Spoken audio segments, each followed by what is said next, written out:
மிட்டாய் ப்ரௌனிஸ் இது எல்லாமே பல்க் ஆர்டர் எடுத்து நாங்கள் பண்ணிகிட்ருக்கோம் அப்படின்னு சொல்லி சொன்னேன். நாங்கள் இப்போ ஒரு சில கஃபேஸ்க்கும் அதே மாதிரி ஷாப்புக்கும் மிட்டாயும் ப்ரௌனிஸும் கொடுத்துட்டு தான் இருக்கோம். இந்த மாதிரி உங்களுக்கும் உங்கள் வீட்டு ஃபங்க்ஷன் அப்படி இல்லைனா கஃபேக்கும் உங்களுக்கு மிட்டாய் அப்படி இல்லைனா ப்ரௌனிஸ் வேணும்னு சொன்னீங்கன்னா உங்களுக்கு நாங்கள் சூப்பராக இந்த மாதிரி பாக்ஸில் போட்டு பேக் பண்ணி கொடுத்துருவோம். அது மட்டும் இல்லாமல் பேக்கிங் வைஸும் நீங்கள் சூப்பராக கஸ்டமைஸ் பண்ணிக்கலாம். உங்களுக்கு எவ்வளோ வெயிட் வேணும், எத்தனை கிராமில் வேணும், எந்த மாதிரி பாக்ஸஸில் வேணும் அப்படின்னு சொல்லி ப்ரௌனிஸு மிட்டாய்ஸ் இது எல்லாமே எங்கள்கிட்ட கஸ்டமைஸ் பண்ணிக்கலாம். அது மட்டும் இல்லாமல் பல்க் ஆர்டர்ஸ் வாங்குறவங்களுக்கு ரொம்பவே ரீசனபிளான ப்ரைஸில் தான் கொடுத்துட்ருக்கோம். இன்றைக்கி கஃபே ஆர்டர்ஸ் எல்லாமே முடிச்சுட்டு கொஞ்சம் லோக்கல் ஆர்டர்ஸும் கேக்கும் இருந்தது. அந்த கேக் எல்லாமே பண்ணி முடிச்சுட்டு சூப்பராகவே டெலிவரி பண்ணிட்டோம்.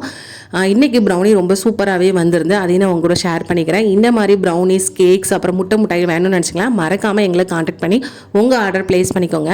உங்களுக்கு பல்க் ஆர்டர்ஸ்லாம் வேணும்னா மேக்ஸிமம் 2 days பிஃபோராகவே எங்களுக்கு ஆர்டர் கொடுத்தீங்கன்னா உங்களுக்கு சூப்பராகவே நாங்கள் ஆர்டர்லாம் ரெடி பண்ணி பேக் பண்ணி கொரியர் போடுறா இருந்தாலும் நாங்கள் கொரியர் போட்டு விட்டுருவோம். இந்த வீடியோ பிடிச்சிருந்தா மறக்காமல் லைக் பண்ணிக்கோங்க. உங்கள் ஃபேமிலி அண்ட் ஃப்ரெண்ட்ஸுக்கு யாராச்சும் இந்த வீடியோ தேவைப்படுன்னு நினச்சிங்க அவங்களுக்கும் வீடியோ ஷேர் பண்ணி விட்டுக்கோங்க.